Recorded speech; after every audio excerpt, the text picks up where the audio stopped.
Combat experience drives military technology into new and unexpected directions. When the German Sturmgeschütz was designed on the eve of the Second World War, it was intended as an infantry support weapon, an assault gun, but on the battlefield it proved its worth as a simple but effective tank hunter. By 1942, it had grown into this role with increased firepower and armored protection. By 1945, over 10,000 had been produced, making the Sturmgeschütz Germany's most prolific armored fighting vehicle of the Second World War.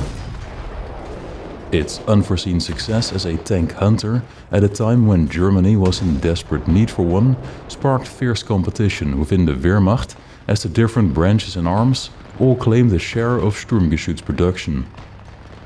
By 1944, the Sturmgeschütz fulfilled a variety of roles.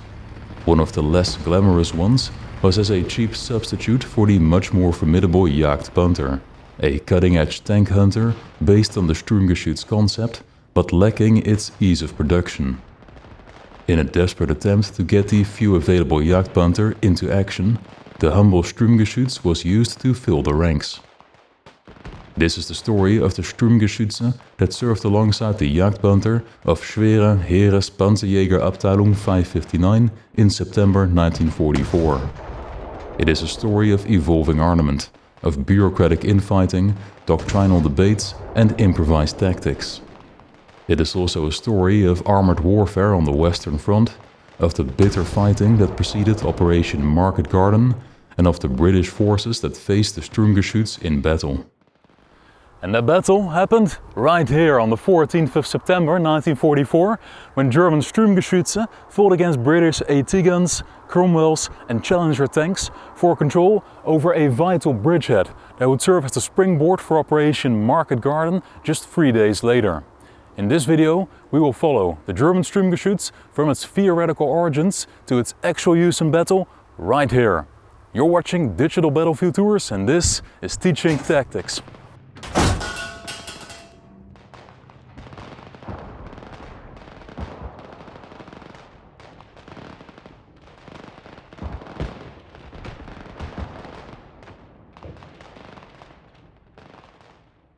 When the concept of the Sturmgeschütz, or StuG for short, was first proposed in 1935, it was envisioned as an evolution of the Begleitbatterien, the accompanying artillery batteries that had supported German infantry assaults in the final stages of the First World War. These mobile detachments of light field guns were the pride of the German artillery as they fought in close cooperation with the attacking infantry, providing flexible, direct fire support against stubborn targets that neither the lightly armed infantry nor the indirect area fire of the regular artillery could effectively silence. The major downside of the escort batteries was that they were horse-drawn and lacked the level of protection and mobility afforded by the tank. So, when Germany rearmed in the 1930s, it was proposed that mounting an infantry support gun on a fully tracked tank chassis and encasing it in armor would create the ideal infantry support weapon without needing the additional complexities that were demanded of a proper battle tank, such as a fully rotating turret. The Begleitbatterien had also doubled as anti-tank guns in the First World War, so when the assault gun concept was approved by the German General Staff in 1936, a subsidiary anti-tank capability was demanded. This was still a minor consideration in the late 1930s, but it laid the groundwork for a parallel development that would emerge during the war. The main opponent of the assault gun during its pre-war development phase was the German armored arm, first known as the Schnelle Truppen, but later reorganized as the Panzertruppen. It considered the entire concept of the assault gun a wasteful dilution of tank production and rejected any part in its development. This left the artillery arm to adopt a new weapon, naming it the Sturmartillerie, assault artillery, to signify its offensive role at the forefront of the attack. Meanwhile, the armored arm had accepted responsibility for the dedicated anti-tank weapons under the guise of the Panzerjäger, the specialized anti-tank troops. These fielded towed anti-tank guns that were mainly ambush weapons, relying on ease of concealment to knock out tanks from prepared positions, making it an inherently defensive weapon compared to the offensive character of the assault artillery. The Panzerjäger were in for a rude awakening during the invasion of France in 1940, but especially during the invasion of the Soviet Union in 1941, when their towed 37mm AT guns proved totally inadequate against the latest enemy tanks. Clearly, heavier guns were needed to remain competitive, but these were too heavy to manhandle into position, turning them into static emplacements as soon as they were unhooked from their towing vehicle. The quickest and easiest solution to improve their mobility was to install these heavy guns on the chassis of outdated tank models so they could drive themselves into and out of a firing position, creating a self-propelled gun in its most basic form. These stopgap solutions came in many different shapes and sizes depending on the gun and the chassis it was mated to, but in general they featured the largest possible gun that the vehicle could carry, crudely installed with only a limited forward traverse and a relatively tall profile, protected by only thin armor plating to the front and maybe the sides. As the anti-tank guns of the Panzerjäger were evolving tracks and armor to survive on the battlefield, so the tracked and armored assault guns of the Sturmartillerie were sprouting anti-tank guns to deal with the exact same threats. Despite not being intended for it, the StuG proved to be Germany's most capable anti-tank weapon on account of its low profile, decent frontal armor and all-round protection, which compensated for its low-velocity main gun that was not designed for armor-piercing performance. This was a relatively easy fix, as the StuG had room to spare, and a longer 75mm gun with a higher muzzle velocity could be installed without significantly increasing the vehicle size. The frontal armor could also be increased to a respectable 80mm, giving it a fair degree of protection in addition to its low profile. In a short span of time, the artillery had adapted its assault gun into a better tank hunter than anything the Panzerjäger could field. When the first upgun StuGs saw action on the Eastern Front in early 1942, their ability to confidently knock out even the heaviest Soviet tanks, while still providing valuable infantry support, quickly made them one of the most sought-after weapons in the German arsenal.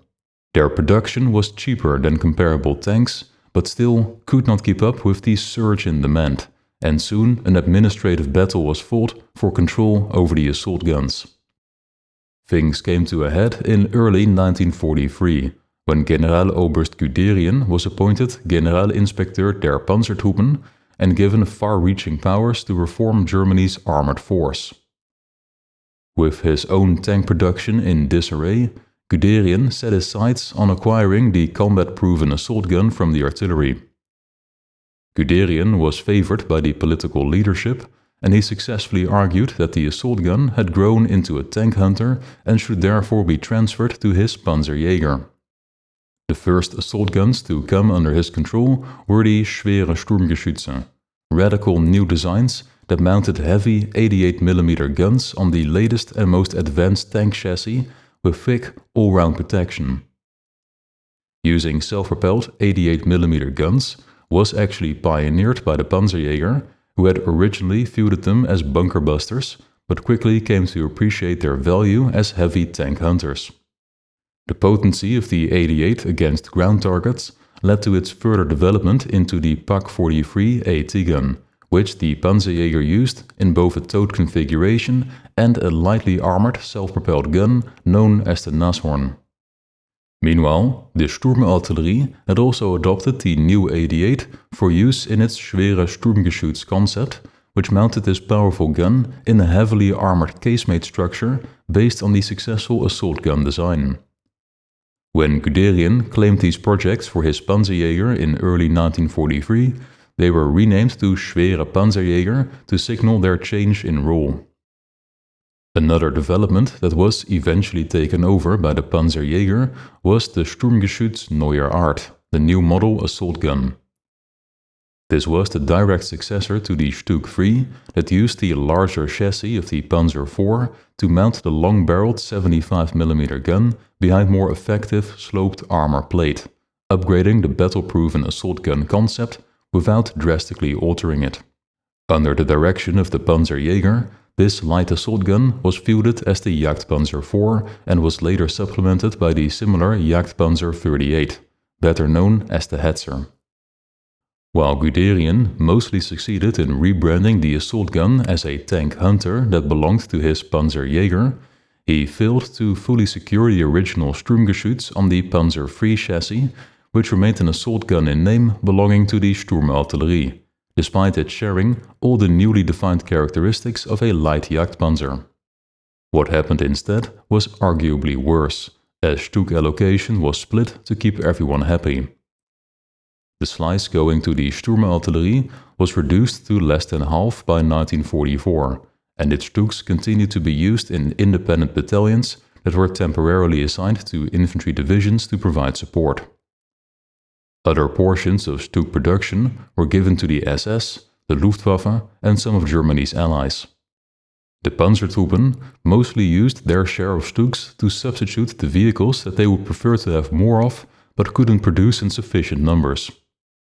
Battle tanks were in high demand, and these were the first to be supplemented by StuGs in 1943, but the lack of a fully rotating turret made this an awkward tactical combination that was only done out of sheer necessity. A much better fit was with the Jagdpanther IV and the later Hetzer. The Panzerjäger wanted to use these small and cheap vehicles to equip a part of the anti-tank battalion in the regular infantry division to give them an organic complement of fully armored tank hunters in addition to their towed and self-propelled guns. As there were a lot of infantry divisions to equip and not enough Jagdpanzer being produced, it was decided that the older but similar StuG could also be used for this purpose. The assault gun had now come full circle, as the original pre-war proposal envisioned it as an organic part of the infantry division. So in a roundabout way this did ultimately happen, but under the guise of a tank hunter instead of an assault gun. Lastly, there were the heavy tank hunters that the Panzerjäger wanted to field in special, independent battalions known as Schwere Heeres-Panzerjäger-Abteilungen. The groundwork for these special units had been laid in 1943 with the introduction of the heavy 88mm anti-tank gun and its installation in the Nashorn and Elephant. The basic principle behind these independent battalions was that they were assigned to higher headquarters, typically army or corps level, to be held in reserve as a hard-hitting counterattack force and only committed in concentration against breakthroughs by large enemy armored formations. Given this specialized role and the small number of heavy tank hunters being produced, it made sense to streamline these battalions into fielding a single type of vehicle. The most promising of the new heavy tank hunters, the Jagdpanther, only entered production in early 1944 after many delays. By the summer of 1944, when Germany's defenses in the east and west collapsed under vast numbers of Allied tanks, only enough Jagdpanther had been built to fully equip one battalion. Desperate to get more units into the field, the decision was made in August to dilute the strength of these subsequent battalions by reducing the Jagdpanther to just a third of their strength, while the rest of the battalion had to make do with the cheaper Sturmgeschütz. The first unit to receive the bad news was Panzerjäger-Abteilung 559. This battalion is noteworthy because a part of it had fielded the experimental 88mm bunker busters mentioned earlier. This formerly independent company had used its 10 half-track mounted 88s in Poland, France and the Soviet Union before being grafted onto the 559th Battalion in early 1942 after both units had suffered heavy losses on the Eastern Front. Another costly deployment to the east with poorly protected self-propelled guns once again left the unit in tatters by the beginning of 1944, and in February the survivors gathered at Panzerjägerschule Milau in occupied Poland to be reconstituted as a Schwere Heeres-Panzerjäger-Abteilung. Of the battalion's 3 combat companies, only the first received a full complement of 14 Jagdpanther in addition to the 3 command variants at the battalion HQ. The second and third companies were each given 14 Sturmgeschütze. These compared poorly to the Jagdpanther, having neither the firepower of the long 88 nor its thick and angled frontal armor. The 75mm gun of the StuG was still capable against most Allied armor, but the frontal protection could not be relied upon at short ranges or against heavy guns. Even the mobility was worse on account of its relatively weak engine and narrow tracks, although the reliability of the StuG was better than the temperamental Panther. The only real tactical advantage that the StuG had over the Jagdpanther was its small size, in particular its low profile, which made it easier to conceal in ambush positions.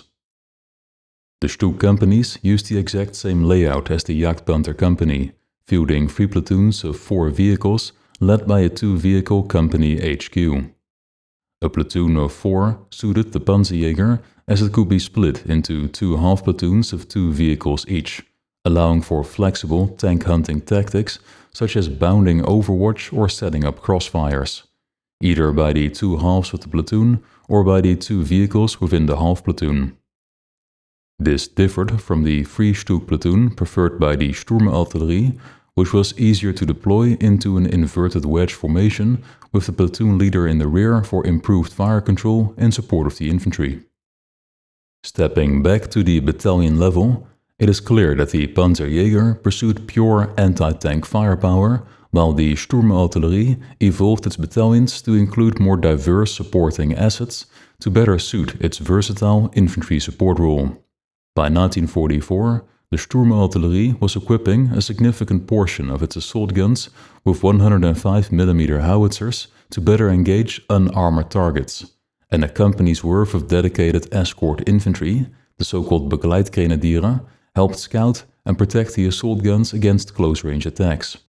The Panzerjäger did not include such assets in its heavy anti-tank battalions, making them less flexible outside their limited tank hunting role. A related technical issue for the 559th was that its StuGs were not equipped with built-in machine guns, but only had a poorly protected MG34 mounted on the roof. This lack of an internally operated machine gun was a major design oversight of the Sturmgeschütz that was only belatedly addressed late in the war. Training was another major issue, as the decision to outfit 2/3 of the Abteilung with StuGs was made shortly before the unit went into action, so by the time the StuGs arrived at the training ground, only a few days were available for familiarization before departing for the Western Front on the 31st of August.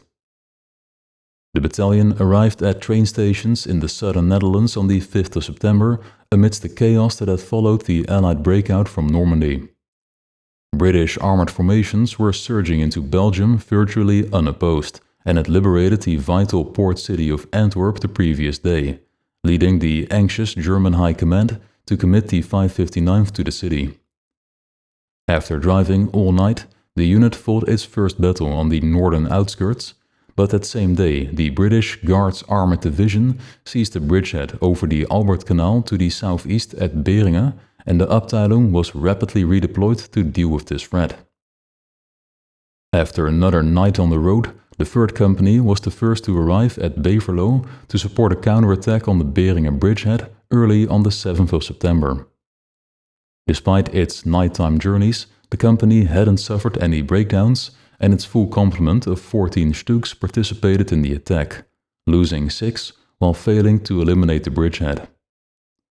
As the 3rd Company fought its costly battle, the rest of the Abteilung arrived in Leopoldsburg later that afternoon. The following day, the 8th of September, turned into a disaster for the battalion. British armour had broken out of the bridgehead to the east and was roaming around in the Hechtel area.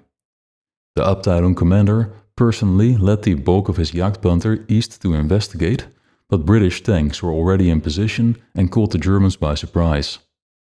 Both the battalion commander and the leader of the Jagdpanther company were wounded in the ambush, passing command to the CO of the 3rd Company. He was leading his 8 remaining StuGs in the defense of Beverlo when his vehicle was hit, wounding him and his entire crew. 2 other StuGs of the 3rd Company bogged down in the swampy train and were abandoned, reducing the 3rd Company to just 5 damaged StuGs. 2 more Jagdpanther were lost that day when they were immobilized and abandoned while trying to reinforce the 3rd Company in the marshes around Beverlo. Command of the Abteilung passed to the commander of the 2nd Company, whose unit had been in reserve around Leopoldsburg.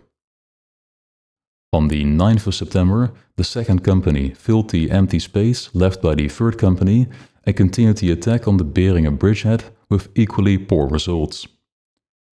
Meanwhile, the remaining Jagdpanther of the 1st Company took up the defense of Leopoldsburg. Later that day, the British 11th Armored Division joined the fight across the Albert Canal, increasing the opposition to 2 veteran armored divisions and the better part of an independent armored brigade. The 10th of September was decisive. The Jagdpanther Company, by now down to half its strength due to mechanical breakdowns, had been pulled back to the crossroads village of Mol to act as a mobile reserve. Meanwhile, the StuGs of the 2nd Company were stretched thin, opposing the Guards Armored Division between Leopoldsburg, Hechtel and Lommel. During the morning, the situation to the west took a turn for the worse. The British 50th Infantry Division had gained a foothold over the Albert Canal a few days earlier, and on the 10th it broke out and seized the town of Geel. Fearing the collapse of the western flank, German command ordered all remaining Jagdpanther to retake Geel and destroy the bridgehead. In the following days, a bloody battle was fought that returned Geel to German control at the cost of 5 Jagdpanther, only to abandon the town almost as soon as it was taken. It was a questionable decision in hindsight, because the Jagdpanther at Geel only faced a single British tank battalion, while the StuGs were left to bear the brunt of 2 full armored divisions. To make matters worse, mere hours after the Germans committed their best anti-tank asset to the west on the 10th of September, a battle group of the Irish Guards bypassed resistance around Hechtel and seized the bridge over the Meuse-Escaut Canal in a surprise attack, cutting off the German defenses south of the canal. It took the German command 4 hours to realize that the bridge was lost, but once the message got through, an immediate counterattack was ordered for the next day.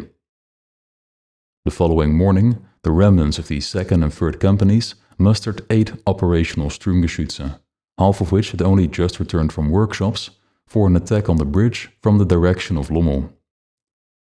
The StuGs and supporting infantry took the British by surprise, but before noon the tide had turned and the German attack failed with the loss of 5 StuGs. The situation south of the Meuse-Escaut Canal had deteriorated to the point that Generalfeldmarschall Model intervened on the 12th of September by ordering a general withdrawal behind the canal. Late that night, the surviving Sturmgeschütze made their escape. On the 13th, the 10 operational StuGs that remained of the consolidated 2nd and 3rd Companies came under command of the newly established Kampfgruppe Walter for another attack on the bridgehead, this time from the north, scheduled for the following day. Meanwhile, the 1st Company, down to just 4 operational Jagdpanther, was kept separate from the StuGs under the command of a different Kampfgruppe. In 5 days of continuous combat, the Abteilung had lost 8 of its 17 Jagdpanther and 14 out of its 28 StuGs, as well as losing most of its commanders. In return, the unit claimed to have destroyed 40 British tanks, although this number is impossible to verify. The British, despite their losses, had succeeded in clearing the area between the canals and were poised to strike out of their new bridgehead in Operation Market Garden, scheduled to launch just a few days later on the 17th of September.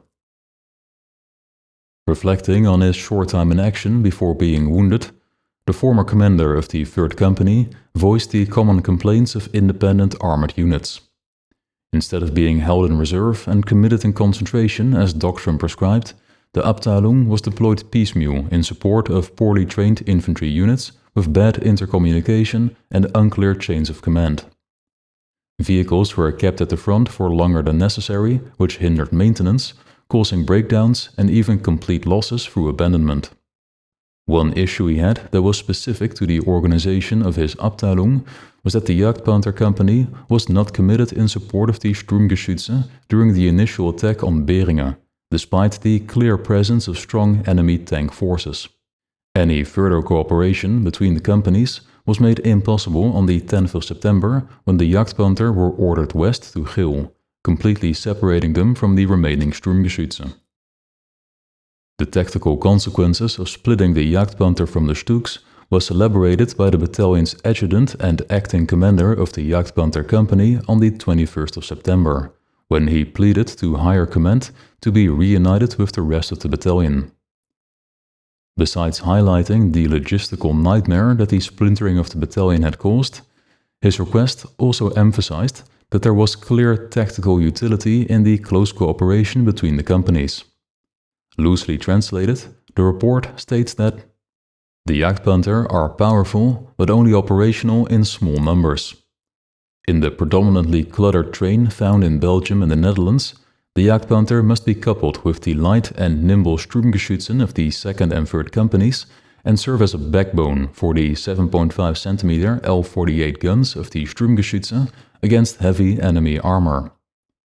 In return, the Sturmgeschütze neutralized the effect of enemy flanking actions on the Jagdpanther in densely forested terrain. So, according to this report, there were distinct tactical rules for both vehicles that required them to operate in a mutually supporting manner to maximize their effectiveness. The smaller and more numerous StuGs escorted the heavy Jagdpanther, probing for enemy tanks and screening the flanks, while the powerful 88mm guns of the Jagdpanther served as the unit's firepower reserve in case heavy enemy armor was encountered. This implies that there may have been more to the StuG allocation than just offering a stopgap substitute, that instead they deliberately complemented the heavy Jagdpanther by providing an important screening capability that a battalion fully equipped with the Jagdpanther would sorely lack. What's also interesting to note is that the report characterizes the Jagdpanther as the more sluggish vehicle, despite its superior mobility on paper. This may have been due to its larger size and related issues with maneuvering in tight spaces, such as woods and villages. Another feature that isn't remarked upon is the Jagdpanther's superior frontal armor, which likely reflects the Panzerjäger philosophy that a proper tank hunter shouldn't expose itself to return fire, no matter how strong its armor. What's most remarkable about this report is that such basic tactical principles had to be explained in the first place, which can largely be blamed on the ad hoc nature of the battalion's organization and the lack of official doctrine regarding its deployment. The tactical guidebook for the Jagdpanther was published in June 1944, before the decision was made to dilute the organization with StuGs. However, it does contain a reference to an earlier manual from October 1943 on the use of light tank hunter companies.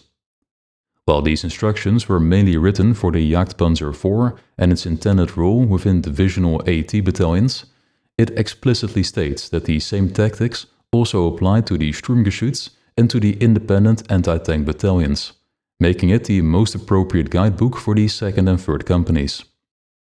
Unfortunately, the manual doesn't give advice on cooperation with heavy tank hunters, so it appears that no official guidelines were published for the kind of mixed organization that Schwere Heeres Panzerjäger-Abteilung 559 was fielding.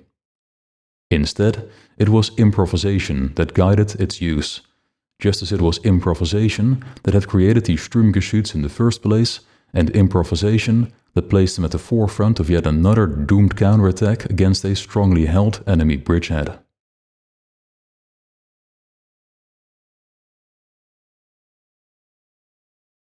As the German forces surrounding the bridgehead were making their final preparations on the 13th of September, they failed to recognize that the British were just as busy reinforcing their precious crossing. The main challenge facing the British commanders was to balance the immediate tactical necessity of defending the bridgehead with the larger operational goal of preparing the Guards Armored Division to spearhead Operation Garden on the 17th of September. Achieving this required a precarious shuffling of forces. From the moment the bridge was seized late on the 10th of September up to the middle of the 13th, the bulk of the division was still committed to clearing up south of the canal, so it was up to the Irish Guards Group to hold on to its small bridgehead. Ideally, an infantry division should have taken over the defense as soon as possible, so all of the Guards Armored Division could pull back and prepare for the coming offensive. But the 50th Infantry Division that was assigned this duty could not spare any forces until the 15th of September, meaning the Guards had to hold the salient with their own infantry forces from the 13th to the 15th. Fortunately, the British Armoured Division was well organized for repulsing German counterattacks. Experience in North Africa had led to a dual structure with one armoured brigade and one infantry brigade. The doctrinal purpose was for the brigades to fight separate but mutually supporting actions, the infantry forming a shield that prepared the ground for the armour to thrust like a sword. In Normandy, this separation proved highly flawed, and a mixed organization of one tank battalion working in close cooperation with an infantry battalion was developed. The Irish Guards Group that seized the bridge over the Meuse-Escaut Canal was one such formation, consisting of the 2nd Irish Guards Armoured Battalion of the Armoured Brigade and the 3rd Irish Guards Infantry Battalion from the Infantry Brigade. Now that a static bridgehead had to be defended and the division's tanks were in dire need of maintenance, it was decided to return to the original brigade structure and use all 3 battalions of the 32nd Guards Infantry Brigade to occupy the salient, while the tanks reorganized south of the canal. A British infantry battalion consisted of 4 rifle companies backed up by a 5th support company. The Piat hollow-charged grenade launcher gave the infantrymen a portable but short-range anti-tank weapon, while a platoon of 6-pounder guns in the support company provided longer-range defense against tanks. Heavier firepower was provided by divisional assets. The Guards' own 25-pounder guns had been reinforced by a battalion fielding heavier 5.5-inch guns and a battery of 3.7-inch anti-aircraft guns also capable of indirect fire. All available artillery was placed under a central command south of the canal for improved control, with forward observers inside the bridgehead to provide accurate information on targets and adjustment of fire. Other divisional assets inside the bridgehead included the machine gun company with its water-cooled Vickers guns and 3 troops of 17-pounder AT guns from the anti-tank regiment. To give the Guards some armoured support while their own tanks underwent maintenance, the Armoured Reconnaissance Regiment of the nearby 11th Armoured Division was detached to join the defences. The 15th 19th Hussars assigned each of its 3 squadrons to one of the Guards' infantry battalions. The limited space within the bridgehead necessitated a forward deployment, with 2 of each squadron's 4 troops placed close to the infantry's forward position to provide immediate support. A troop consisted of 3 regular Cromwell tanks equipped with medium-velocity guns best suited for high explosive fire against unarmored targets, backed up by 1 Challenger with a high-velocity 17-pounder gun optimized for destroying tanks. By nightfall on the 13th, the defences along the bridgehead were organized as follows. The eastern flank was kept shallow by a small canal running perpendicular to the larger Meuse-Escaut Canal. Beyond it were marshes intersected by a maze of ditches and dikes, as well as the Dommel River that made it an unlikely axis of attack, so it was defended by the weakest units. The infantry battalion of the Welsh Guards had suffered nearly 200 casualties in recent fighting and had consolidated into 3 understrength companies. Besides covering the eastern flank, the battalion was also guarding the bridge over the Meuse-Escaut Canal. The supporting B Squadron of the 15th 19th Hussars was also under strength, having lost 5 tanks and 9 men in recent fighting. The northern tip of the salient was held by the infantry battalion of the Coldstream Guards. Heavy losses had forced its 3rd company to be temporarily disbanded, and the remaining companies were under strength by about 60 men. The battalion held a roughly triangular position, with the 2nd and 4th companies in a small wood astride the main road, and the 1st company directly on the Dutch-Belgian border. The 1st company had to fight its way into this position on the 13th of September against a disorganized German force. Unfortunately, the company commander was wounded in the skirmish and had to be replaced by one of his lieutenants. The battalion HQ was set up in the village of Colony near the church, which had been occupied by a forward observer. because the main road offered the only suitable approach for German armor in the otherwise swampy terrain. The Coldstream Guards were reinforced by a troop of towed 17-pounder guns in addition to their own 6-pounders. C Squadron of the Hussars also placed some of its tanks in close support of the 1st Company position. To the west, the infantry battalion of the Irish Guards, that had taken and occupied the bridgehead since the 10th of September, now concentrated on the left flank.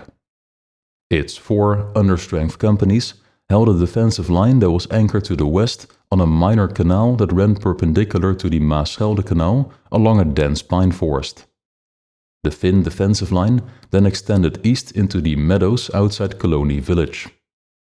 Supporting the Irish battalion was A Squadron of the 15th 19th Hussars. As the Guards were digging in on the 13th of September, they were well aware that German activity around the bridgehead was increasing and a counterattack was imminent.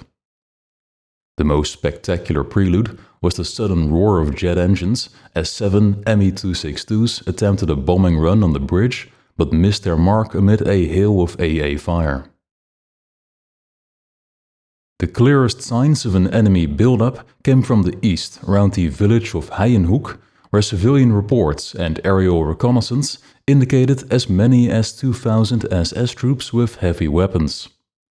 The Welsh Guards sent out patrols to investigate, but these spent most of the night slogging through the difficult terrain around the Dommel River. Patrols of the Coldstream Guards also got lost in the marshes east of the main road and could not reach their objective before dawn, although they did report a German tank in the woods north of the Dutch border. The British knew less about the German forces to their west, but still managed to accurately shell a German command post in the village of Luiksgestel on the 13th of September.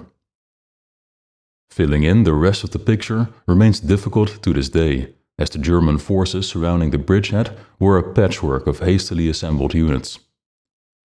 The loss of the bridge late on the 10th of September came as a shock to the German command, and it wasn't until the following day that a motley collection of units from the German Army, Air Force and SS began coalescing around the bridgehead.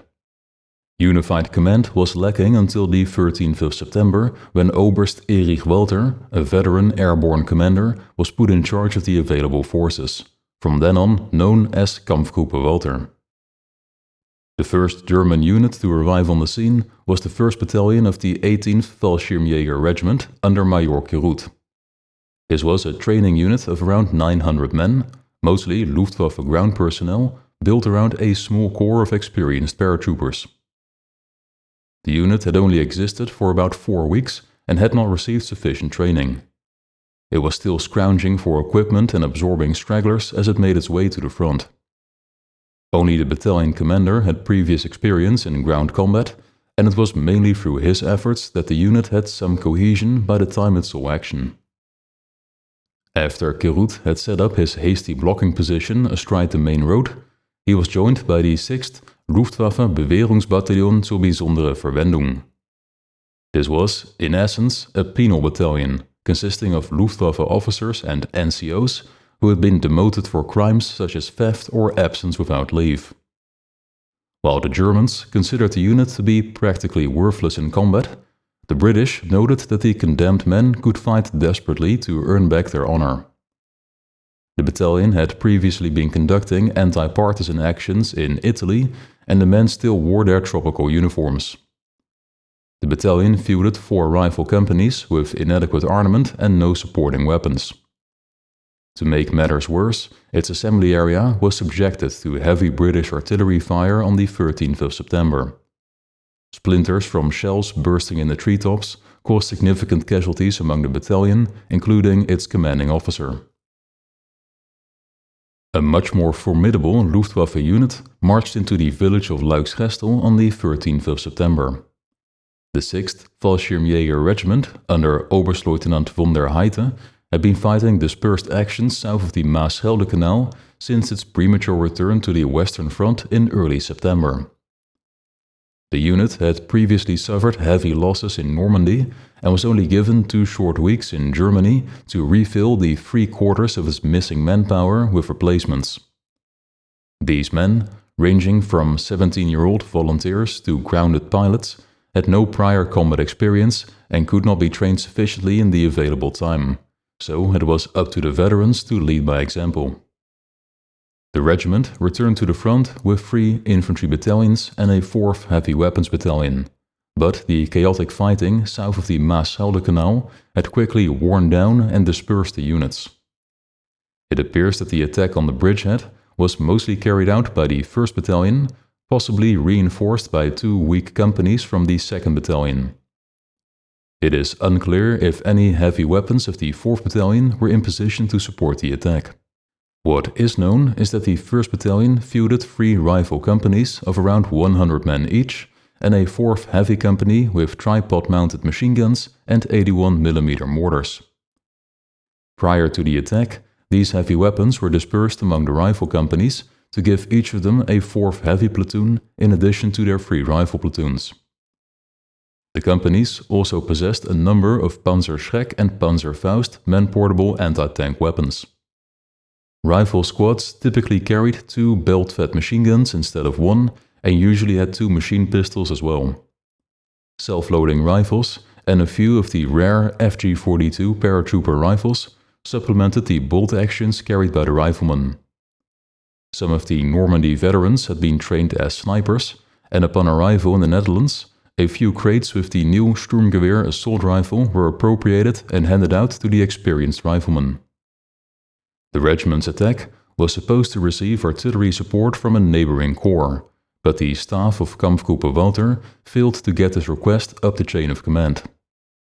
Understandably, von der Heydte had little faith in the ability of the Kampfgruppe to coordinate the upcoming attack, so he may have taken the initiative and subordinated the 2 battalions north of the salient to his own command, ensuring that his western thrust was at least supported by an attack from the north. The fact that von der Heydte was present at the command post of Geroud's battalion in Luiksgestel when it was shelled by British artillery on the 13th of September seems to indicate a fairly close cooperation between these 2 Luftwaffe units. There was less coordination with the SS forces to the east of the salient. The 9th and 10th SS Panzer divisions had been severely mauled in Normandy and had since been on the retreat with the Allies in close pursuit. On the 9th of September, a scratch force of survivors was ordered to help solidify the German defenses along the Dutch-Belgian border. By the 13th, this Kampfgruppe, under command of Sturmbannführer Heinke, had been subordinated to the larger Kampfgruppe Walter and taken up positions behind the marshes east of the bridgehead. It numbered 3 understrength infantry battalions, all from different Panzergrenadier regiments, backed up by a handful of supporting arms. It also boasted a mixed artillery group of 4 light and 4 heavy howitzers, but with just a few shells apiece, these could only offer limited support. Last but not least, the remaining Sturmgeschütze of the consolidated 2nd and 3rd companies of Panzerjäger-Abteilung 559 joined Kampfgruppe Walter early on the 13th of September. In theory, they should have numbered 14 StuGs that hadn't been completely lost, but damage and breakdowns kept their actual strength below 10.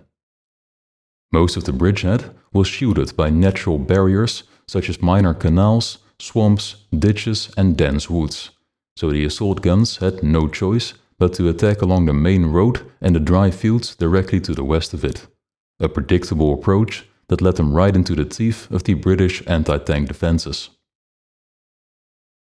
German estimates of the British forces holding the bridgehead were outdated, as any reconnaissance activity near the British lines quickly attracted heavy artillery fire.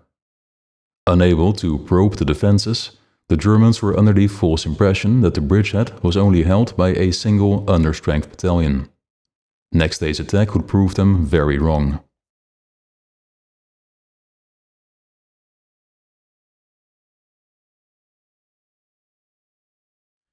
Thick grey clouds hung over the bridgehead early on the 14th of September.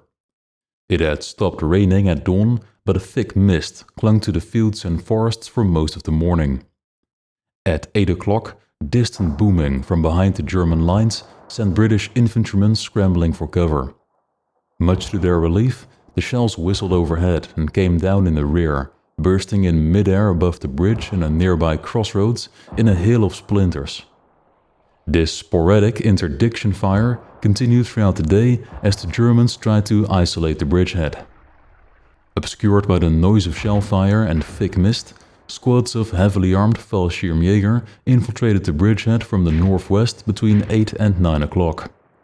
Outposts of the Irish Guards in the meadows outside Colony village were driven back, and soon a large force of Germans had made it into the western part of the village and was moving east along the houses.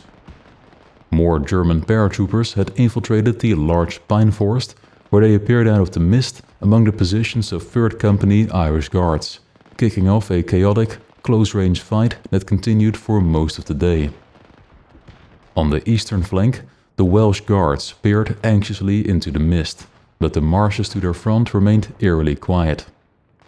Meanwhile, the forces guarding the northern tip of the salient couldn't believe their eyes when they saw what appeared out of the mist. The forward sentries of the Coldstream Guards reported a long file of about 80 German infantrymen marching down the main road without a vanguard or any other form of security. Oblivious to the danger, the column walked right into the British field of fire and was cut to pieces by Bren and Vickers machine guns. The lightly armed and poorly trained troops came from the German Penal Battalion and were clearly not briefed on the British defences. Still, the British noted that they were tenacious, and soon after the first group was cut down, another wave approached the Coldstream line, this time properly deployed on either side of the road and supported by a few machine guns. Tracers crisscrossed through the mist as the German infantrymen rushed forward in small bounds, steadily closing the distance to the British lines. The Coldstream Guards brought their mortars to bear, and an artillery observer was calling in defensive fire when the Germans also joined in with their heavy guns. Rumbling engines and dark shapes in the mist were reported coming down the main road and the fields directly west of it. A towed 17-pounder gun fired at a target that was barely visible at 300 yards, but the shot disappeared into the mist, and before the crew could reload, a shell came back in reply and knocked out the gun with a direct hit. Meanwhile, the tanks of 2nd Troop C Squadron were rapidly shifting their attention from holding back the German infantry to knocking out the armored threat. The troop leader's tank, commanded by Lieutenant Roderick, stood in an exposed forward position along with the tank commanded by Lance Corporal Hamilton. Both Hamilton and his radio operator, Trooper Downing, had replaced crew casualties just a few days earlier. Hamilton had previously served as a gunner, but for 18-year-old Percy Downing, this was his first time in action. They were still trying to locate the German guns when Hamilton's Cromwell was hit twice on the turret, killing Trooper Downing, wounding Corporal Hamilton, and knocking out the tank's armament and radio. Shortly afterwards, the troop leader's tank was also struck on the turret, severely wounding the radio operator, Trooper Wright, and forcing the crew to evacuate. Meanwhile, the squadron's 1st Troop had been called forward from reserve and took up prepared positions, but they too were quickly outgunned by the German StuGs.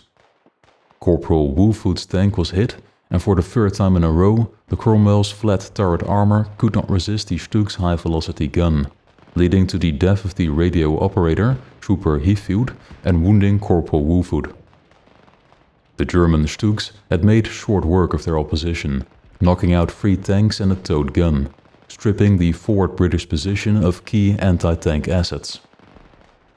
Having done their duty as tank hunters, the StuGs transitioned to the assault gun role and began shelling the forward rifle sections of the Coldstream Guards.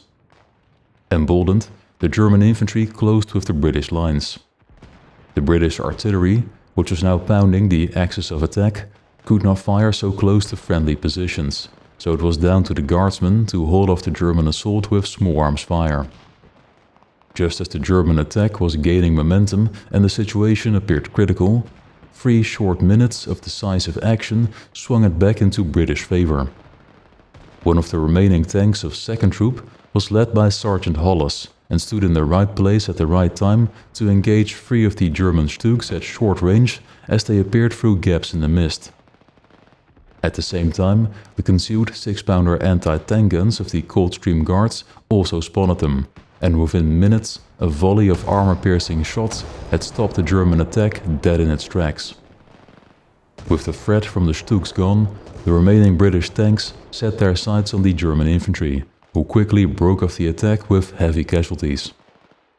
Only a handful of men had made it close enough to the British lines to surrender instead of going back to their penal battalion. The Coldstream Guards had suffered 2 men killed and another 2 wounded. 3 men of the 17-pounder gun crew were killed, and the Hussars had a total of 5 casualties from 3 knocked-out tanks. It was another costly failure of a counterattack for the StuGs of Panzerjäger-Abteilung 559, who were now well below half their original strength. Yet despite the odds, they briefly carried the momentum of the German attack in the spirit of the Sturmartillerie, and 3 times in a row proved themselves to be deadly Panzerjäger. What was it that made their opening attack so successful, and why did it turn around so suddenly? Unfortunately, a comprehensive tactical analysis of the engagement is made difficult by the sources. The most interesting source on the German side, the war diary of Panzerjäger-Abteilung 559, was destroyed when Germany capitulated. Other German accounts of the battle were written post-war and mostly from memory, resulting in basic factual errors regarding dates and units. That means most of the events must be reconstructed from the British side, where multiple detailed war diaries, award recommendations, unit histories and intelligence reports give insight into the battle. While these sources are extremely valuable for giving a rough timeline of events and pointing out general locations, they remain matter-of-fact reports that are limited to the narrow perspective of one particular unit and aren't analytical in a way that sheds light on the tactical choices that shape the battle. These must be reconstructed, and this requires interpretation of these reports by taking into account unwritten factors such as the weather and terrain, respective technical capabilities, relevant tactical doctrine, and the human factor. This is inherently speculative and involves reading between the lines and making assumptions based on circumstantial evidence. To clearly distinguish between the raw sources and the interpretation of these into a plausible reconstruction of events, the following segment will take a step-by-step approach by answering key questions using the available sources and filling in the gaps using supporting data such as photographic evidence and the tactical guidelines of the time. The end result will not only reconstruct the battle in the greatest possible detail, but also explain why the German StuGs were initially successful, only for it to turn around so suddenly. Starting with the German assault guns, the first facts to establish are the absolute basics. How many attacked, when did they attack, how many were lost, and where. The total number of attacking StuGs ranges from 6 to 4, depending on the source. As the 559th deployed platoons of 4 vehicles, potentially broken down in half platoons of 2, as well as company HQs of 2 StuGs, both 4 and 6 are very plausible numbers for a reinforced platoon-sized attack. It also aligns with the 10 operational StuGs reported the previous day, as this would imply a second platoon of 4 may have been held in reserve. What may have happened was that a platoon of 4 StuGs carried out the attack, with a section of 2, potentially the company command element, providing support from the immediate rear. The next question is when this force attacked. While all sources agree that the engagement took place sometime in the morning, the Hussars placed the start time of the attack around 9, while the Coldstream Guards placed it much later at 11. Given the importance of the early morning mist in the battle, it seems the earlier hour of the Hussars is more reasonable and also aligns with the start time given in the German accounts. What's much more relevant than the exact hour is the question if the StuGs attacked simultaneously with the infantry or only came up later once resistance was encountered, as this gives insight into the tactics used by the Germans. Here, the Coldstream War Diary gives an important clue, as it puts 45 minutes between the start of the German infantry attack and the first reports of enemy SP guns. Unfortunately, the hussars do not clearly distinguish the start of the German infantry attack from the engagement with the armor, but they do note that the StuGs were acting in support of the German infantry. Next is the difficult part, determining how many StuGs were destroyed and where this happened. Starting with the number, the hussars confidently claim 3, all thanks to Sergeant Hollis, while the Coldstream Guards claim 4 total, 2 by their 6-pounders and 2 more by the hussars. Meanwhile, a post-war German account gives a lower estimate of 2 or 3 StuGs lost to enemy action. Things get more confusing further up the chain of command, because the intel reports compiled by the Guards Armored Division and 30 Corps don't just mention 3 knocked out SPGs, but also start adding between 1 and 4 captured or destroyed Panzer IV tanks. There is also one eyewitness account, given by Corporal Hamilton, that claims the Germans attacked with 4 Panzer IV tanks. Hamilton's account is unreliable, however, because his tank was the first to be knocked out at the start of the action, and he was in hospital for the next 5 months. His account was also made decades after the battle in a book first published in 1993. As for the divisional and corps level reports, these can be explained by looking at the intelligence estimates prior to the battle. In the previous day's fighting south of the Meuse-Escaut Canal, the Guards had encountered elements of the 2nd Battalion of the Training and Replacement Regiment belonging to the Hermann Göring Armored Division, fielding obsolete training tanks including short-barreled StuGs, Panzer IIIs and IVs. Many of these outclassed vehicles were destroyed around Hechtel, but some lingered north of the canal when the Guards seized their bridgehead on the 10th of September. The next day, a British patrol spotted a Panzer IV 12 kilometers north of the canal, and on the 12th of September, the Guards' intel summary estimated that around 4 of the old training tanks could still be in the area north of the bridgehead. It wasn't until the 17th of September when these tanks were seen again, including at least 2 Panzer IVs, after they had regrouped around 30 kilometers north of the bridgehead.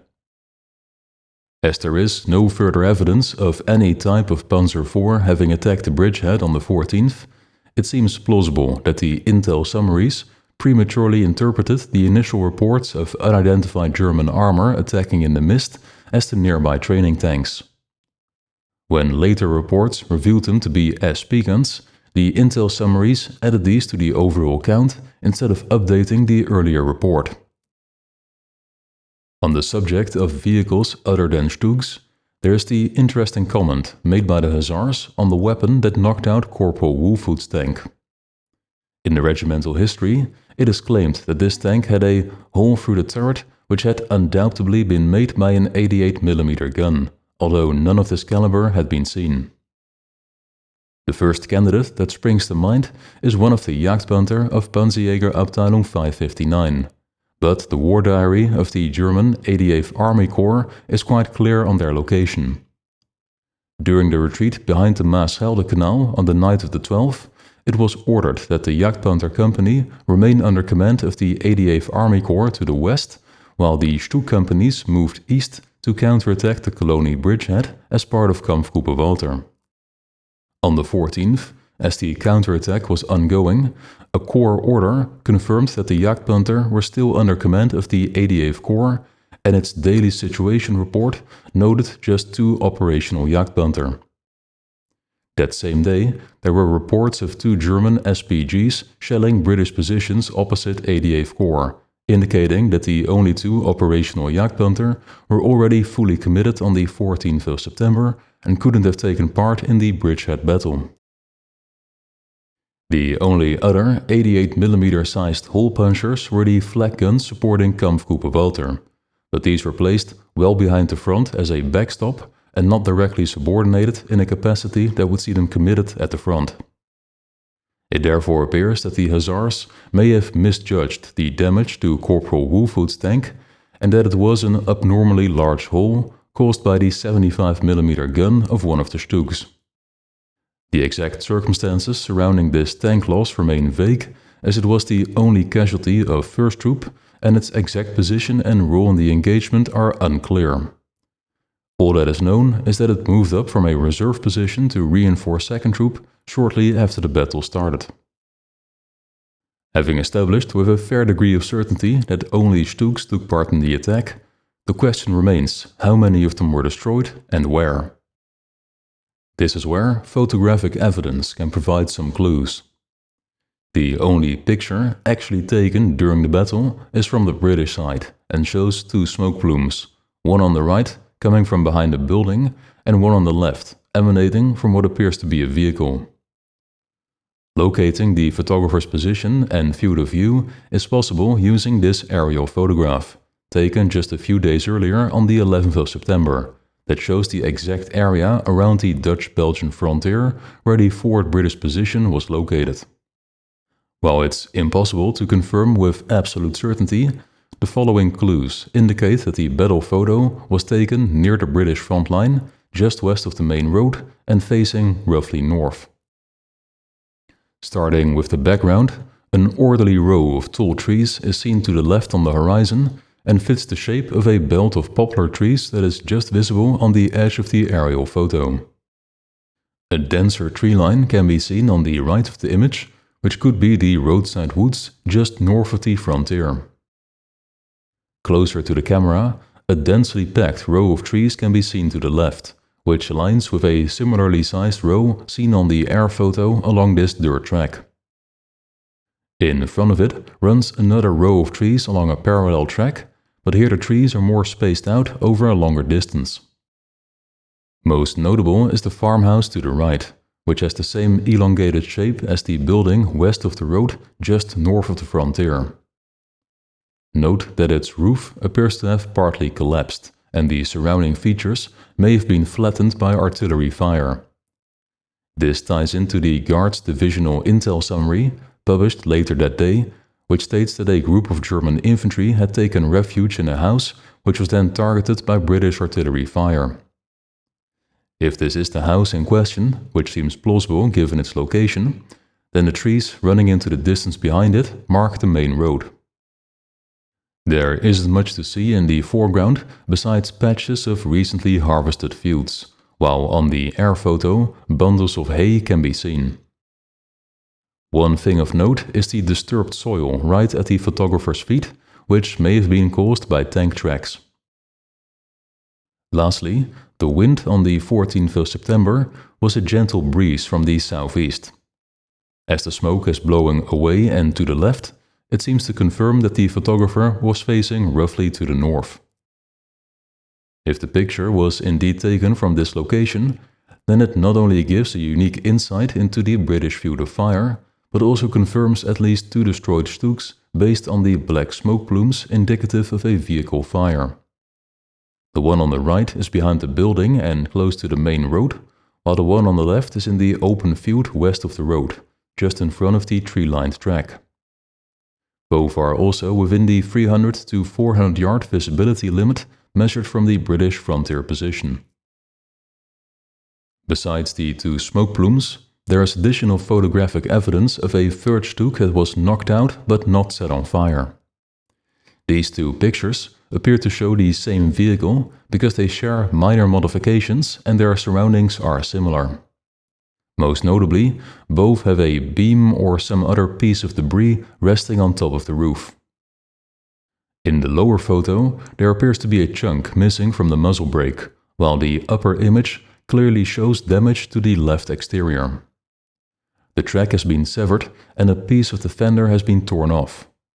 There are no clear signs of a penetrating hit, and a large piece of missing fender is more indicative of a blast than an armor-piercing shot, so it may have been hit by a high-explosive shell. The StuG is also missing its additional side skirt armor, but the mounting brackets are still in place. Almost all knocked-out StuGs of Panzerjäger-Abteilung 559 are photographed without their side skirts, and some even without the brackets, although the few pictures of their operational StuGs still have most of their plates attached. Looting of the racks for scrap metal is one common explanation, but it could also be the case that the crews had already taken them off, as the plates were loosely mounted and had a tendency to get caught by branches and other obstacles.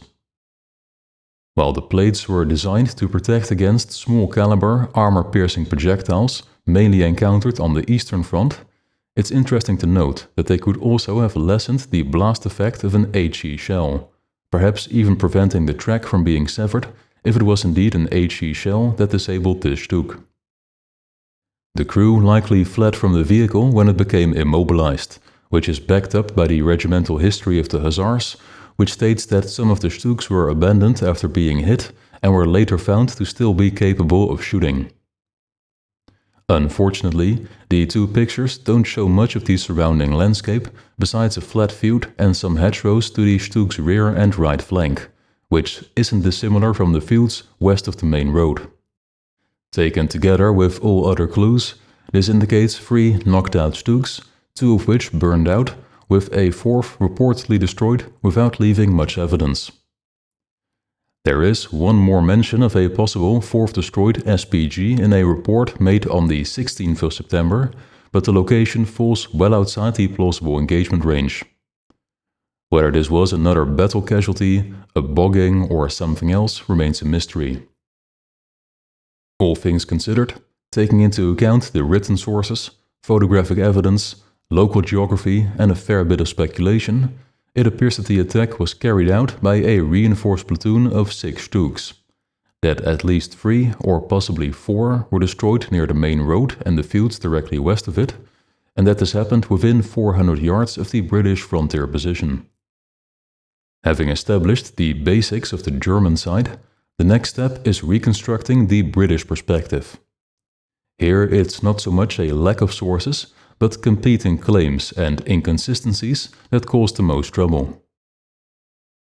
The Coldstream Guards provide the most solid piece of evidence in the form of this hand-drawn map showing their defenses on the day before the battle. This is a great source that not only shows the exact locations of units down to platoon level and even individual heavy weapons, but also provides insight into the general intent behind the British defensive scheme. It should be noted, however, that a lot of things could have changed between the drawing of the map and the actual battle, and many of the emplaced weapons would have prepared alternate positions that aren't included on the map or could simply have been moved in reaction to the enemy attack.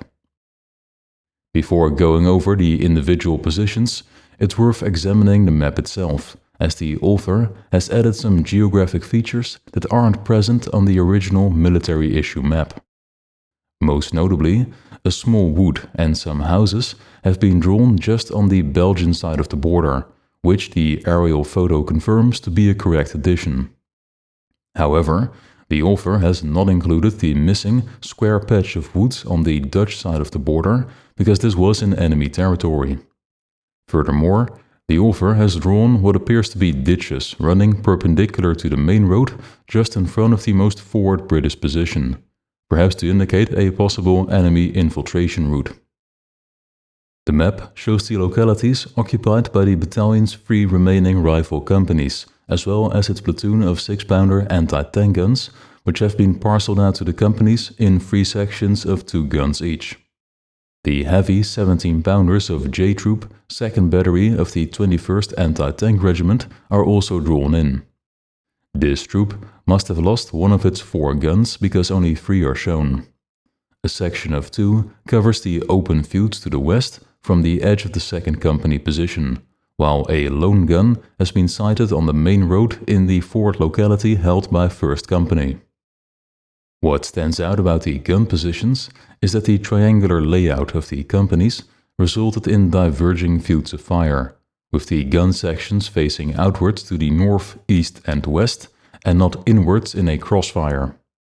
Within the company localities, the guns of the sections also diverge, especially at the tip of the triangle, where one gun is sighted east of the road and the other west. This isn't ideal, as doctrine stresses that guns should be mutually supporting with converging fields of fire. Taking a closer look at the forward position in the air photo, the sighting of the eastern gun makes sense as it is within the locality and covering a minor road, but the western gun is located way outside the company position. Doctrine emphasizes that AT guns are vulnerable to enemy infantry, and should therefore be placed within defended localities. One possible explanation for the odd position is that the map author made an error and confused the minor road marked on the source map with a ditch that runs directly along the border. This would also explain an inconsistency on the hand-drawn map where the minor road doesn't intersect with the border in the correct way.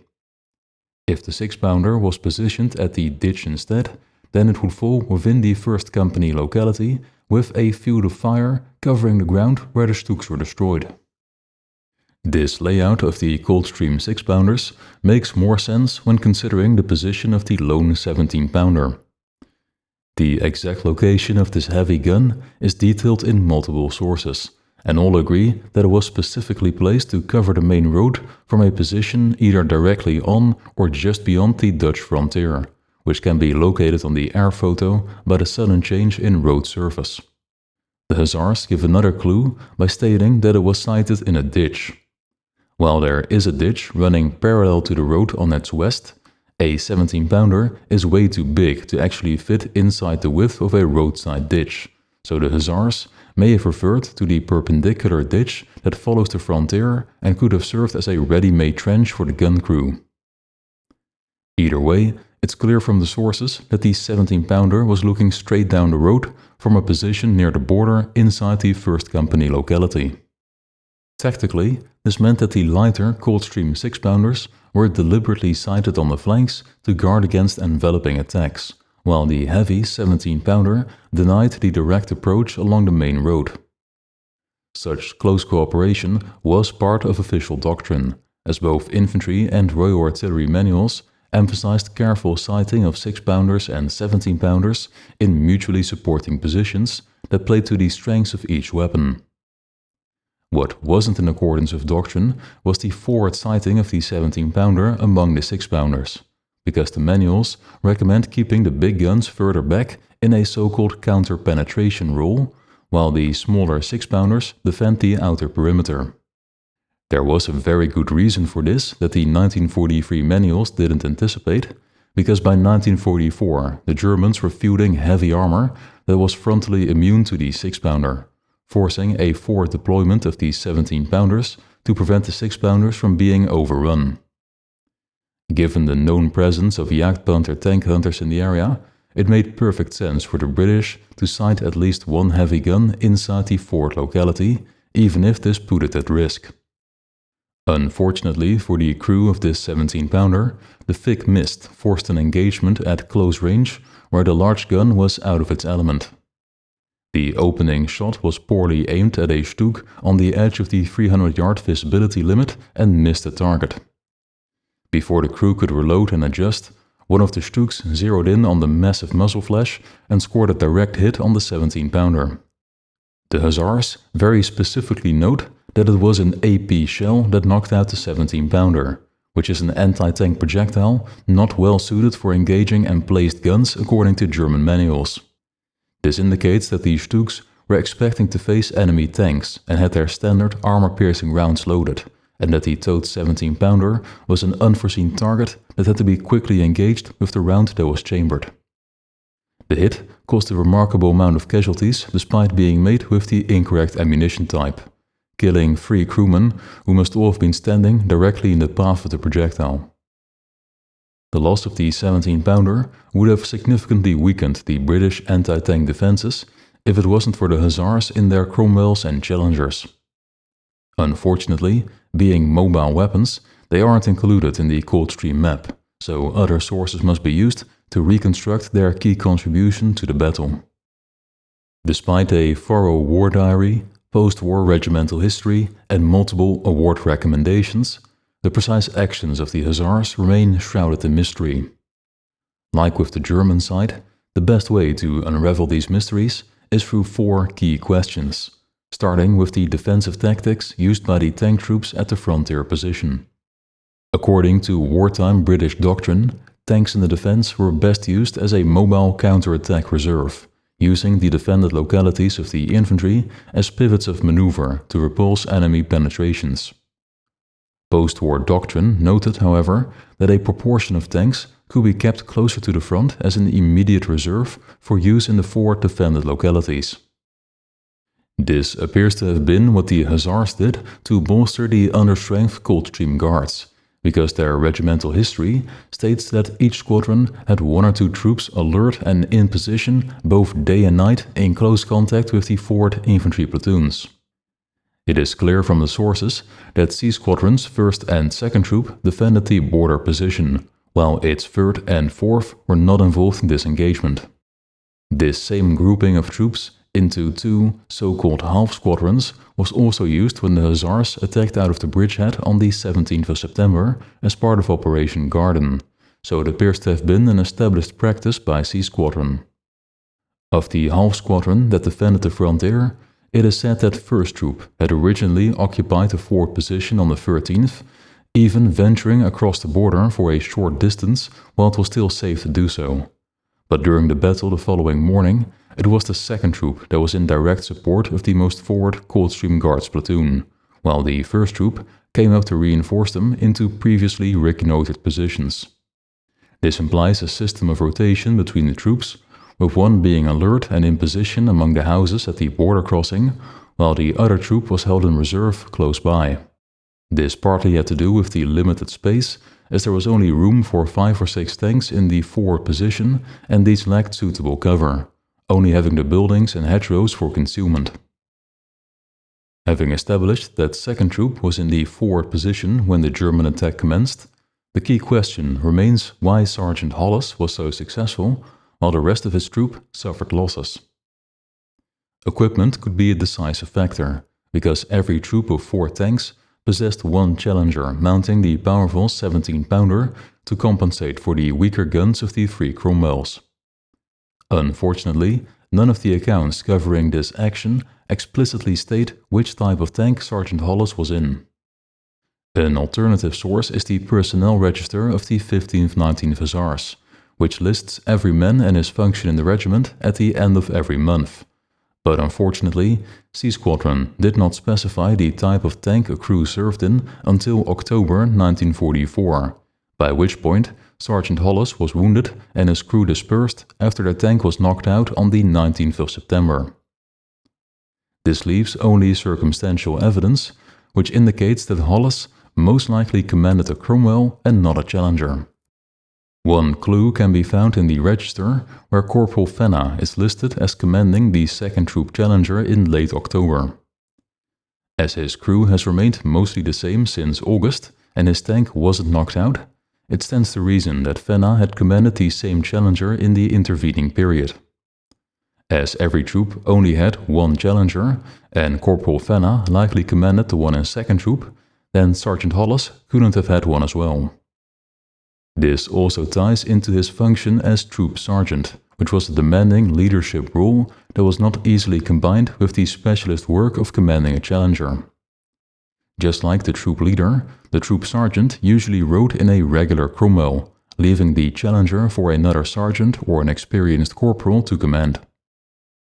Another clue is Trooper Jewis, who is credited with being the gunner in Sergeant Hollis's tank and the man who fired the decisive shots on the 14th of September. After a turbulent period where he escaped twice from knocked-out tanks, the November register lists him as the gunner of a Cromwell tank. Gunnery on the Cromwell was different than on the Challenger due to the change in armament and turret layout, so it would make sense to keep an experienced gunner on the same type of tank. Lastly, the 75mm gun of the Cromwell, firing armor-piercing shot, was capable of piercing parts of the frontal armor of the late-model StuG at the short range where the engagement took place.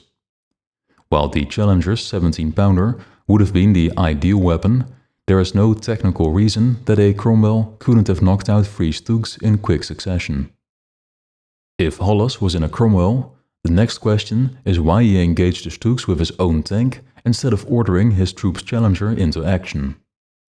Unfortunately, the only mention of Challengers raises more questions than it answers, because the regimental history states that not 1 but 2 Challengers had taken up position close to the towed 17-pounder when it was knocked out by the StuGs.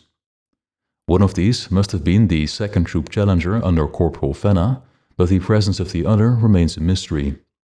It's unlikely that it was the 1st Troop Challenger, because this unit came up from reserve sometime after the battle had started, while the 2 Challengers were already in position near the towed 17-pounder when it was hit early in the engagement. The 1st Troop Challenger may also have had some unspecified issues during this time, because the corporal who originally commanded it was demoted and transferred sometime before the 19th of September, when his replacement and all of the turret crew were killed in an ambush. That leaves Corporal Schervel and his roaming Challenger as a potential candidate. In August, he was listed in 3rd Troop, but during Operation Garden on the 17th of September, the regimental history calls him the 2nd Troop Challenger, and on the 19th of October, his tank was destroyed as part of 1st Troop. At the time of the Bridgehead battle on the 14th, his last known posting was with 3rd Troop, which played no active part in the fighting that day, so his Challenger may have been detached and given to 2nd Troop to bolster the defense of the frontier position.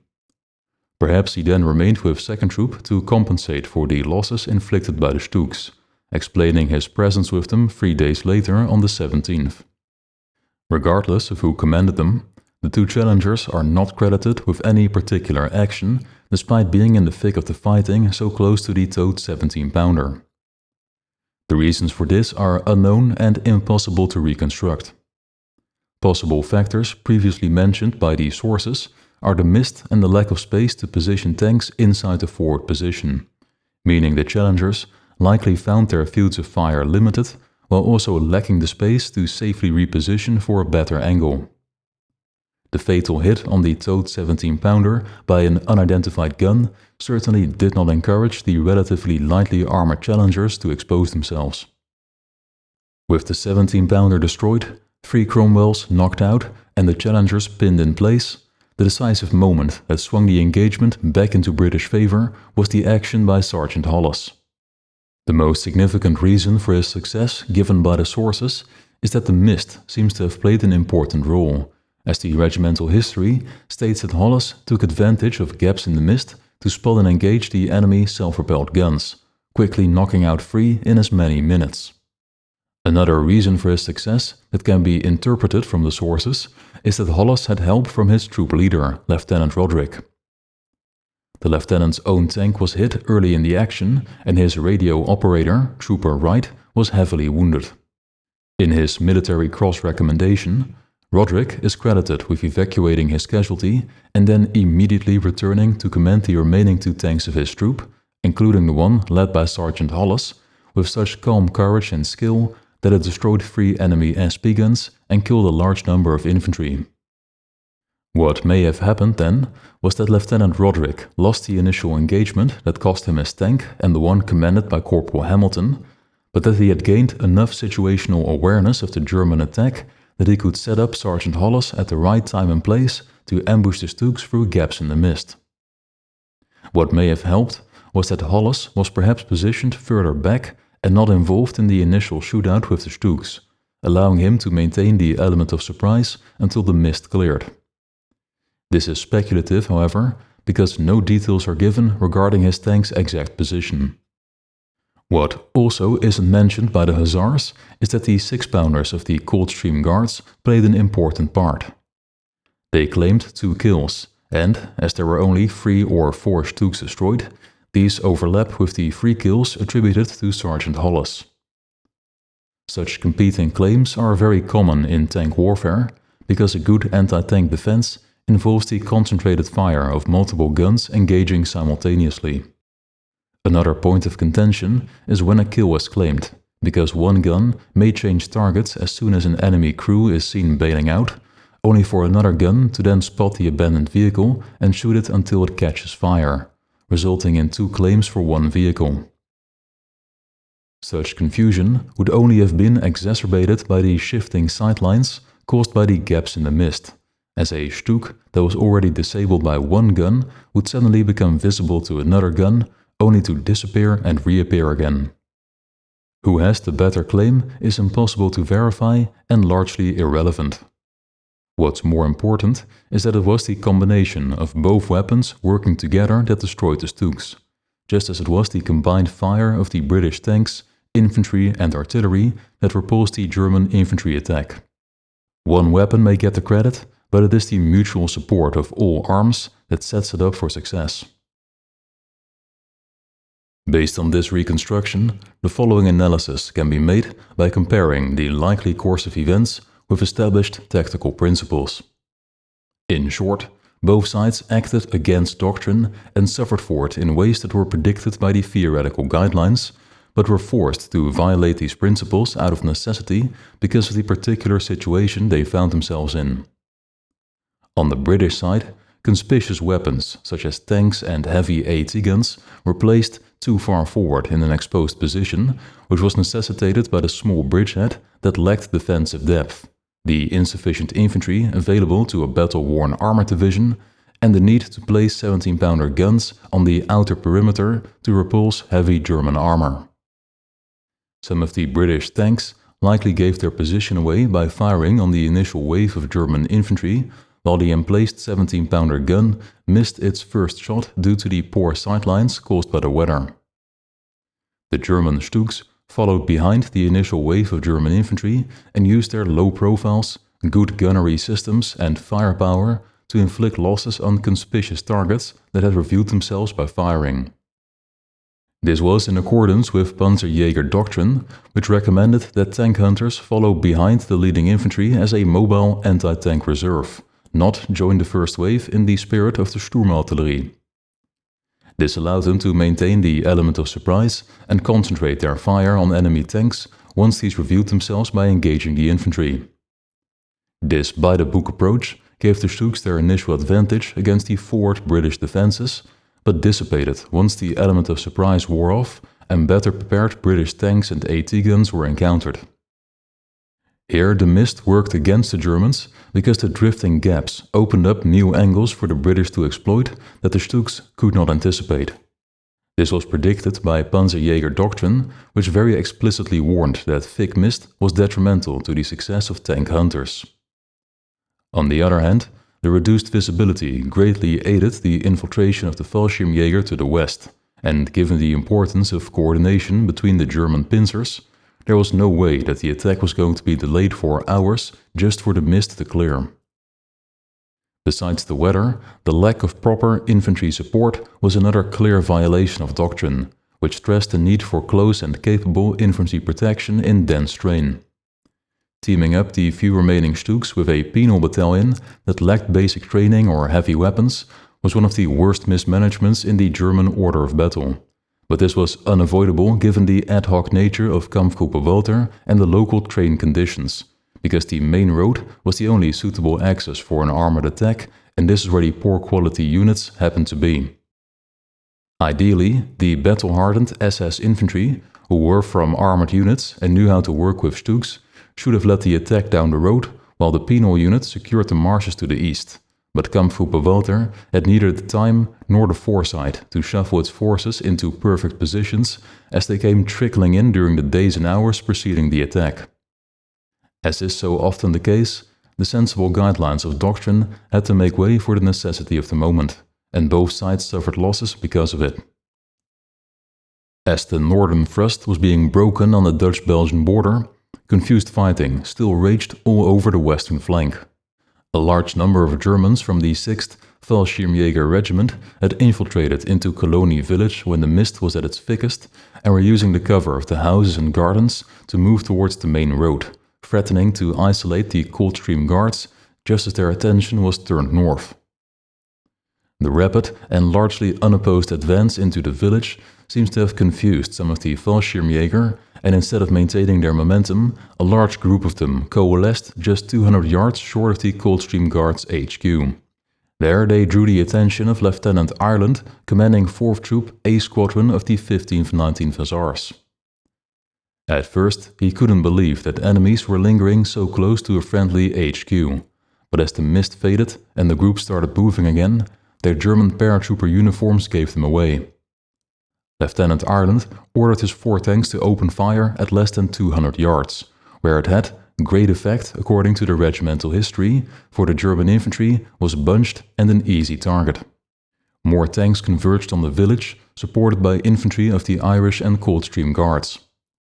Within an hour, Lieutenant Winkley of A Squadron had brought up his second troop to engage Germans in the western edge of Cologne.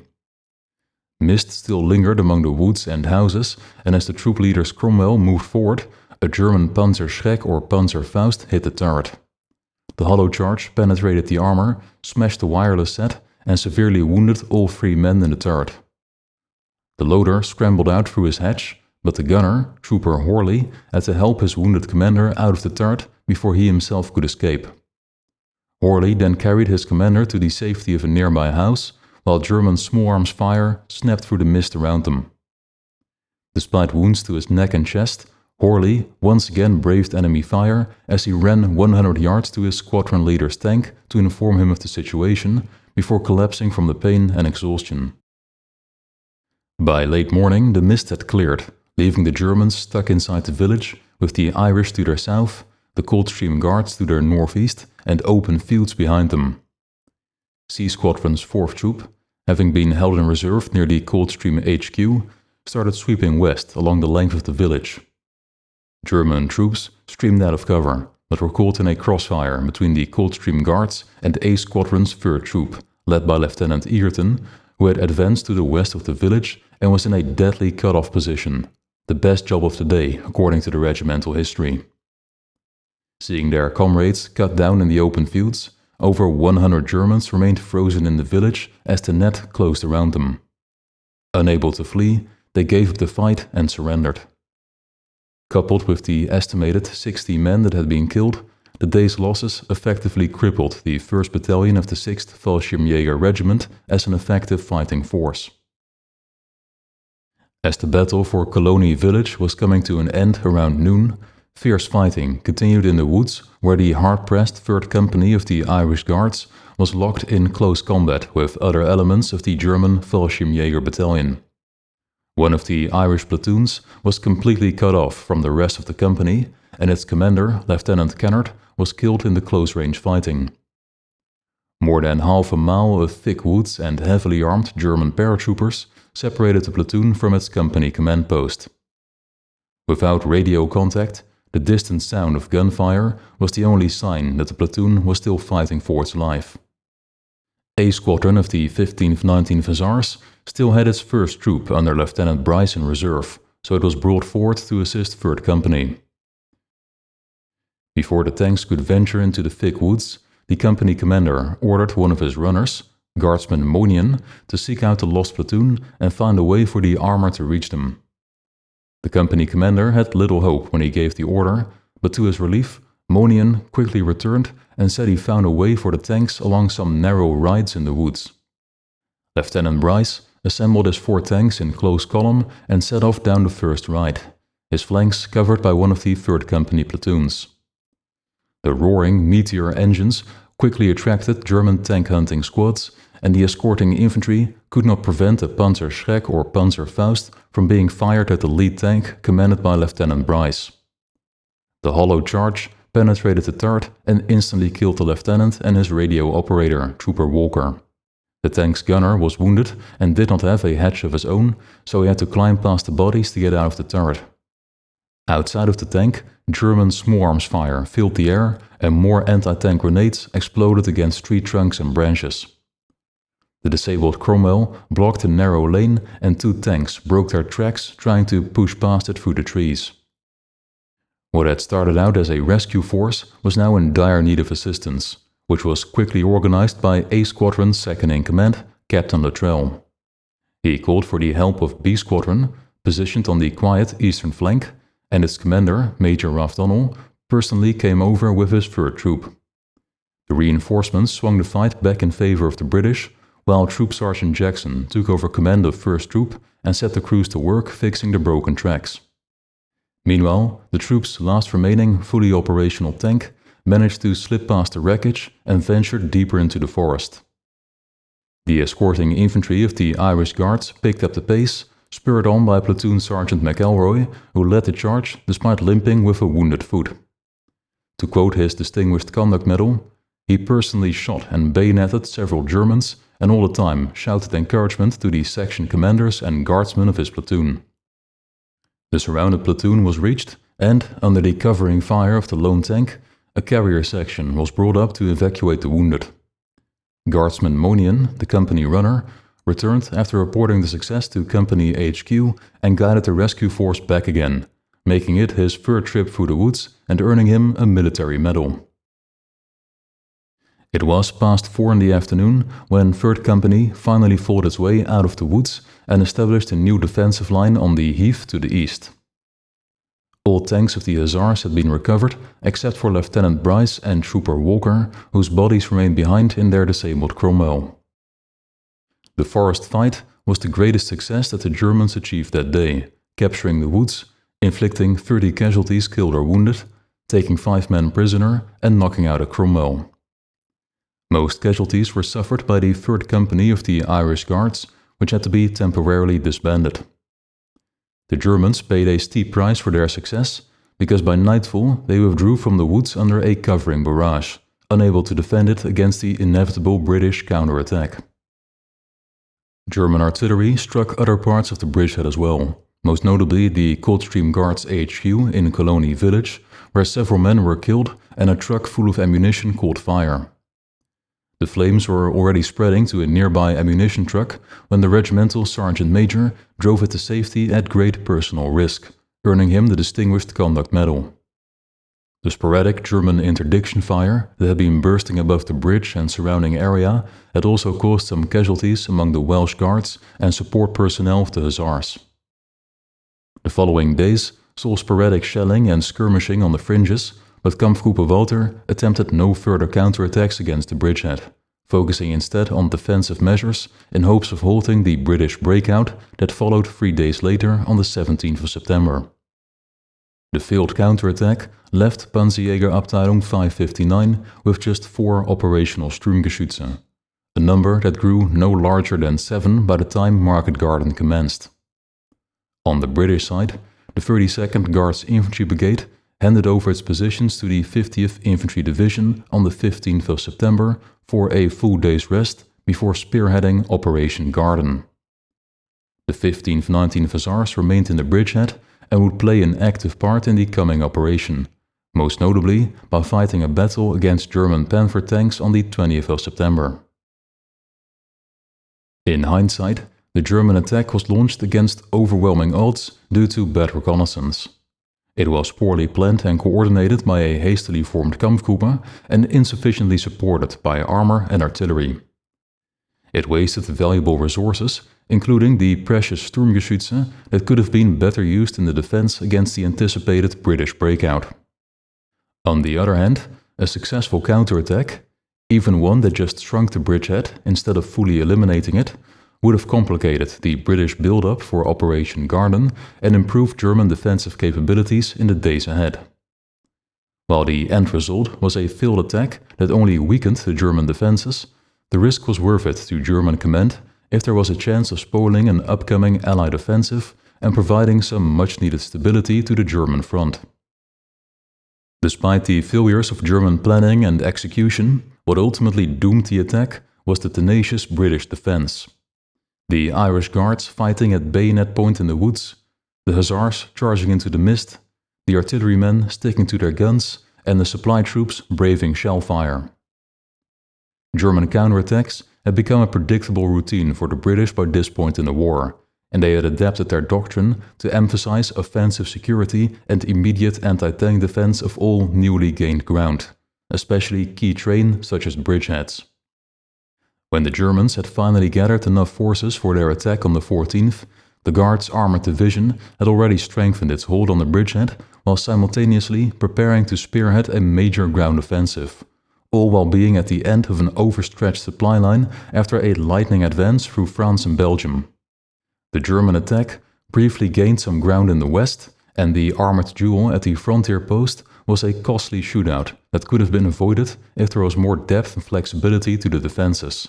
But the small size of the bridgehead and the space required for Operation Garden meant that every inch had to be held, and that is precisely what the British achieved.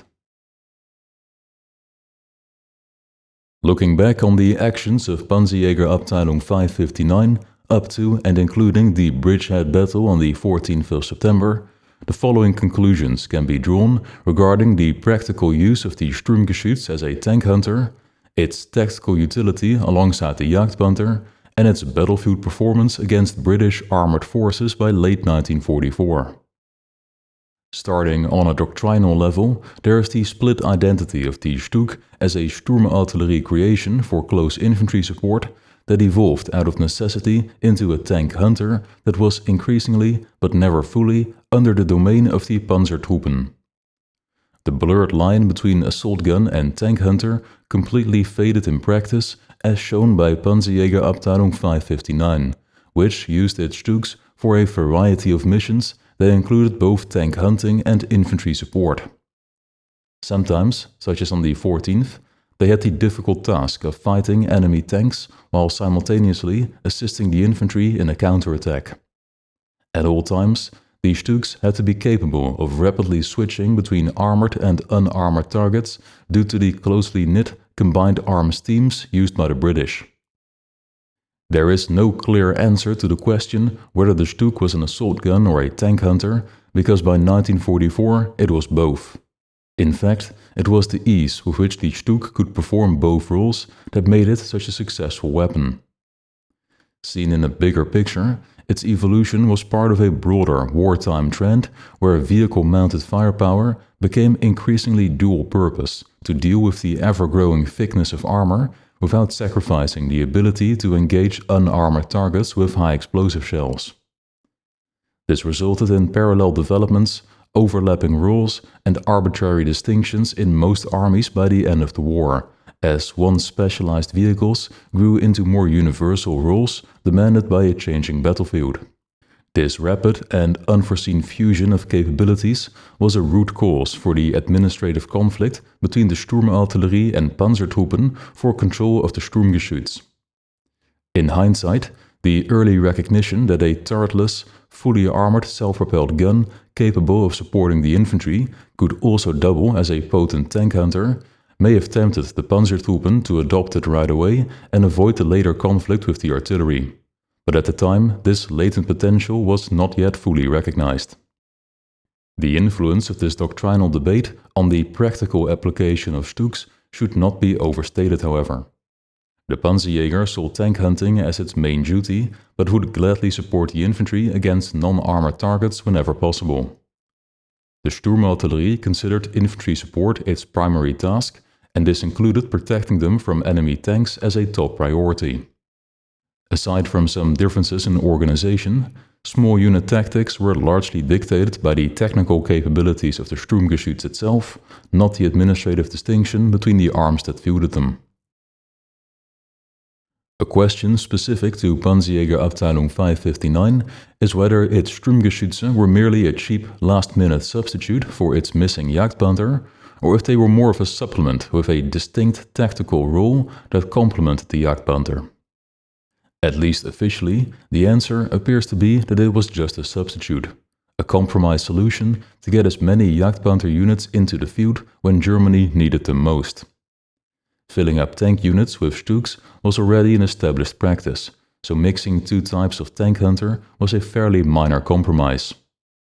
However, the officers of the 559th clearly wanted the Jagdpanther and StuG companies to work together in a mutually supporting way that played to each vehicle's strengths, but they didn't get to put this theory into practice due to High Command committing them piecemeal to deal with multiple crises at once. If the combined commitment of the entire battalion would have made much of a difference is up for debate. While it would certainly have improved the command and logistics, any tactical benefits it may have had were overshadowed by the unsuited terrain, tough opposition, and weak supporting forces.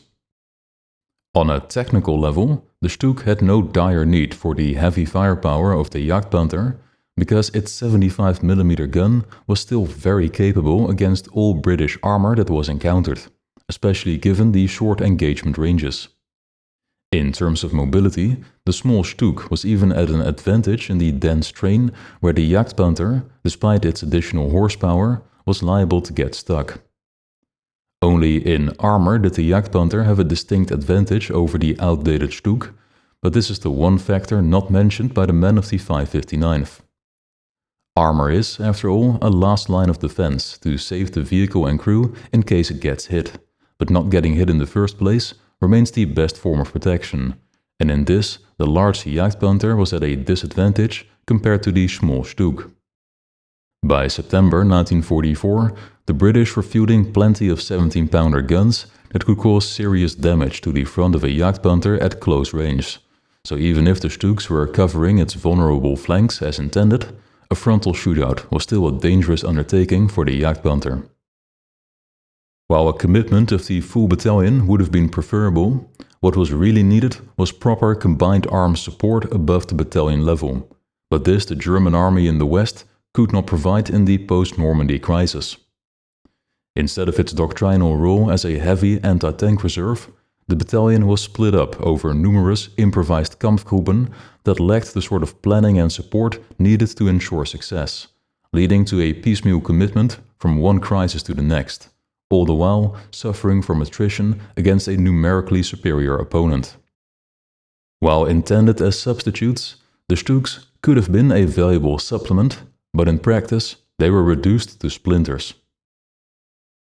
Lastly, the question remains how competitive the StuG still was in the face of British armoured forces by 1944.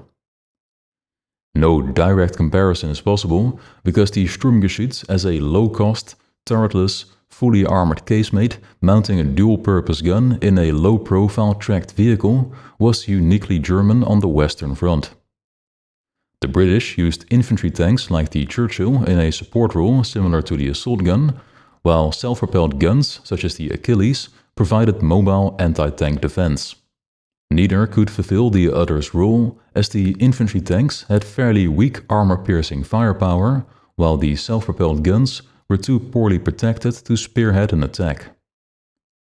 Their respective arms were the inverse of the German organization, with the infantry support tanks falling under the Royal Armoured Corps and the anti-tank role belonging to the Royal Artillery. This doctrinal difference was exacerbated by the lack of a competitive dual-purpose gun in the British arsenal. The common 75, found on most tanks such as the Cromwell, was dual-purpose during its introduction in 1942, but was no longer competitive against the thicker armor encountered in 1944 and was best suited for firing HE shells.